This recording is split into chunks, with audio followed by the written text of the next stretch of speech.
Hello दोस्तों, एक बार आप एक चूड़ी मशीन में लगा करके देखिएगा दोस्तों। मैं ये कह सकती हूँ कि आपकी मशीन कभी ख़राब नहीं होगी, जल्दी से आप परेशान भी नहीं होंगे। और भी बहुत सारी ऐसी टिप्स आज आपके साथ शेयर करूँगी जिनकी ज़रूरत आपको डेली लाइफ में पढ़नी ही पढ़नी होती है।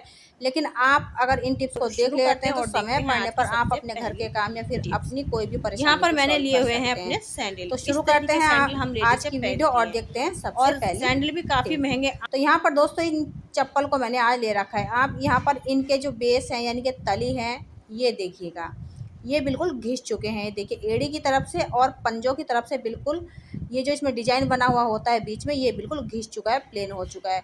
तो प्रॉब्लम इसमें ये आ रही थी कि जैसे ही हम मतलब कि पानी पे पहन के इनको चल रहे थे, थोड़ा सा भी पानी पे अगर हमारा पैर पड़ रहा था तो हम गिर जा रहे थे। यानी कि हम मुझे तो इतनी बार चोट लग चुकी है कि मैं आपको क्या बताऊं, और बहुत ज़्यादा चोट लगी।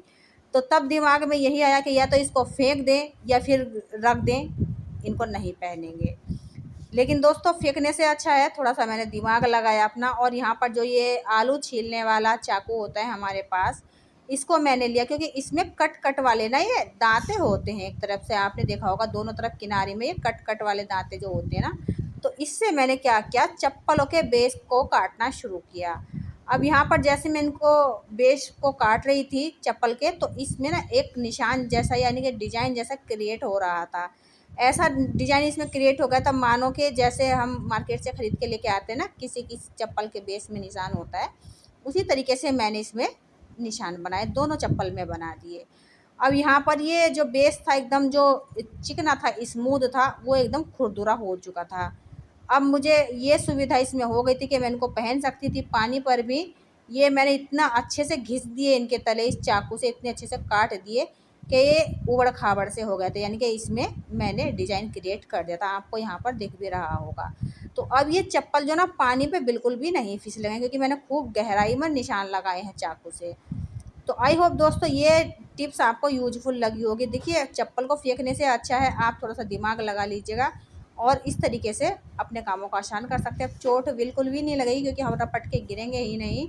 मैंने इसमें डिज़ाइन क्रिएट कर दिया है। बढ़ते हैं दोस्तों अपने खास और नेक्स्ट टिप्स की तरफ जो बहुत ज़्यादा आपके काम आती है। तो इन चप्पलों को हम साइड रखते हैं। अब ये बिल्कुल भी नहीं फिसलेंगी। इस तरह की कांच की चूड़ी हम लेडीज़ों के सबसे पहली पसंद होती है। श्रृंगार कितना भी कर लें, अगर चूड़ियाँ कांच की ना पहने तो बेकार। अब इन चूड़ियों को हम क्या करते हैं, अदल बदल के डेली वेज में पहनते रहते हैं या फिर कहीं पे जाते हैं तो संग में रख के ले जाते हैं, ड्रेस से मैच करती है चूड़ियाँ। अब दोस्तों इनको हम बैग में भी अगर रख लें तो बहुत जल्दी चटक जाती है, फिर अपने घर में ही हम रख देते हैं। तो ये अगर थोड़ी सी भी फिसल गई और नीचे गिर गई तो टूटनी ही टूटनी होती हैं, आपकी चूड़ियाँ बर्बाद हो जाती हैं। तो जब भी आप अपने ड्रेसिंग टेबल पर इन चूड़ियों को रखें या फिर कहीं पर भी इन चूड़ियों को रख रहे हैं तो 2 रबड़ बैंड कुछ इस तरीके से इनमें लगा के रखिएगा। एक तो आपकी चूड़ियाँ एक जगह स्टोर रहेंगी, बिखरेंगी बिल्कुल भी नहीं। दूसरा ये होगा कि जब ये अगर गिर भी गई धोखे से तो ये टूटेंगी नहीं गिर के, क्योंकि इसमें जो ना ये देखिए एक सपोर्टर का काम करता है। देखिए ये जो रबड़ बैंड हमने लगाया ना, तो ये सपोर्ट करेगा। जब भी फर्श पे चूड़ियाँ गिरेंगी तो चूड़ियाँ फर्श से टच नहीं होंगी बल्कि रबड़ ही केवल टच होगी। चूड़ियाँ आपकी सेफ रहेंगी, ज़्यादातर कोई भी चांस नहीं है इनके गिर करके टूटने का। अब बढ़ते हैं अपनी नेक्स्ट टिप्स की तरफ। हम अपने चप्पल पहन के दोस्तों कहीं भी ऐसी जगह चले जाते हैं जहाँ की हमें चप्पल निकाल करके बैठना पड़ता है।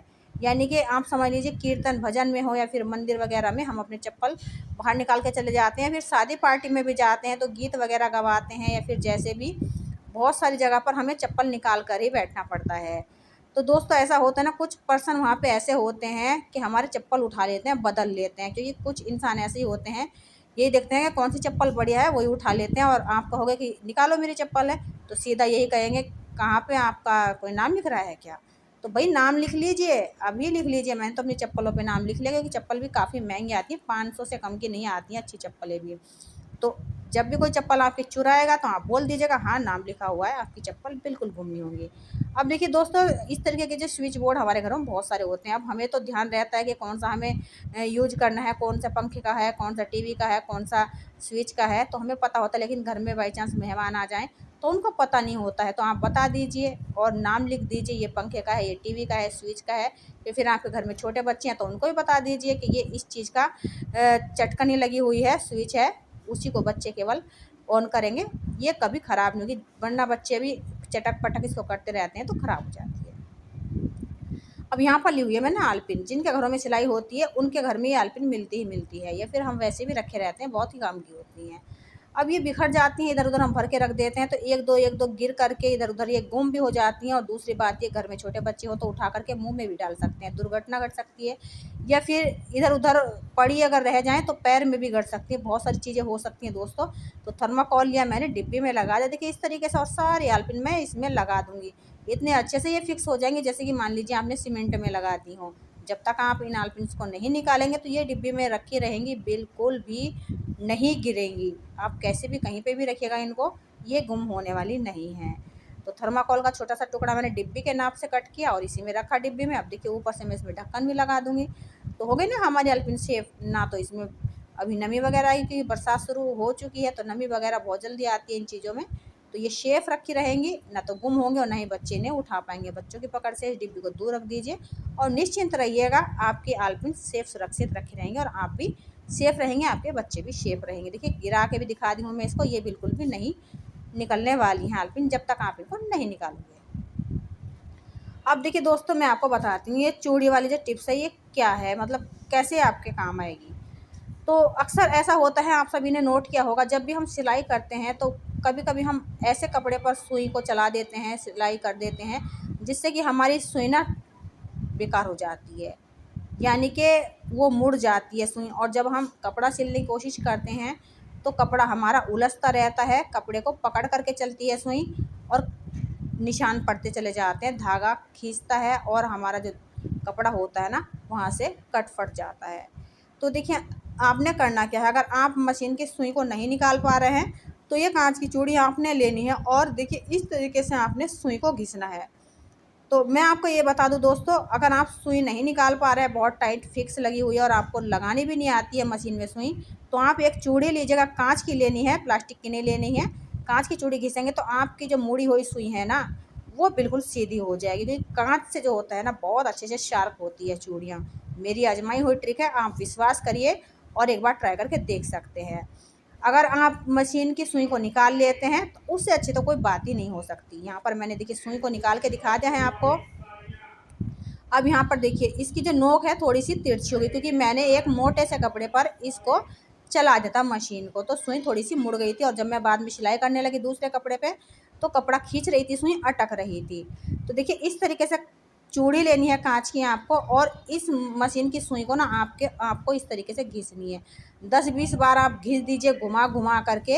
ये जो इसमें थोड़ा सा भी तिरछापन आया है सुई में, यानी कि मुड़ चुकी है, इसकी नोक मुड़ चुकी है, वो सीधी हो जाएगी, बहुत अच्छे से शार्प होगी। अब आप कहेंगे ये तो हम पत्थर पे घिस सकते हैं, तो पत्थर पे घिसने से दोस्तों मैं आपको एक बात क्लियर कर देती हूँ, पत्थर पे घिसने से मशीन की सुई भी घिसती है और जो होता है ना इसमें और भी ज़्यादा स्क्रैचेज आ जाते हैं, यानी कि सुई हमारी स्मूथ नहीं चलती है, कपड़ा पकड़ती है, क्योंकि पत्थर पे घिसी हुई सुई थोड़ी सी खुरदुरी सी हो जाती है। इस बात को आप ज़रूर ध्यान रखिएगा। चूड़ी से आप घिसिएगा तो चूड़ी से बहुत अच्छे से शार्प भी होगी ये और स्मूथ चलेगी कपड़े पे, कपड़ा बिल्कुल भी नहीं मतलब पकड़ेगी और बहुत अच्छे से सिलाई भी करेगी। तो हमेशा ध्यान धरें, कभी भी मशीन की सुई को आप पत्थर वगैरह पे ना घिसें। हो सके तो कांच की चूड़ी पे घिस लीजिएगा निकाल करके, बहुत अच्छे से वर्क करेगी।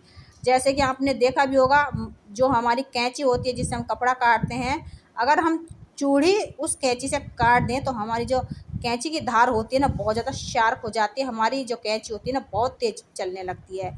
तो कांच एक ऐसी चीज़ होती है जो लोहे की चीज़ों को बहुत जल्दी शार्प करती है। आप ट्राई करके देख सकते हैं। और यहाँ पर देखिए मैं अभी सिलाई लगा करके दिखा देती हूँ ये कितने अच्छे से सिलाई करेगी, क्योंकि ये जो मशीन की सुई थी वो मुड़ चुकी थी और मेरे पास फ़िलहाल दूसरी सुई नहीं थी, और पास की जो नज़दीक की हमारी दुकान थी उस पे भी सुई हमें नहीं मिली थी। मार्केट से मंगानी पड़ेगी दोस्तों, लेकिन मेरे को सिलाई करनी थी, ज़रूरी था, तो मैंने अपना काम यहाँ पे आसान कर दिया है, ना कि अपना समय बर्बाद किया। थोड़ा सा दिमाग लगा करके मैंने अपने मशीन की सुई एकदम शार्प कर ली। आई होप दोस्तों आज की वीडियो आपको यूजफुल लगी होगी। अगर यूजफुल लगी है तो प्लीज़ वीडियो को एक लाइक ज़रूर दीजिएगा, दोस्तों में फैमिली में शेयर कीजिएगा। चैनल पे पहली बार आए तो सब्सक्राइब कीजिएगा, घंटी को दबाकर ऑल पर सेट जरूर कीजिएगा, ताकि जब भी कोई नई वीडियो डालूँ उसकी नोटिफिकेशन आपको सबसे पहले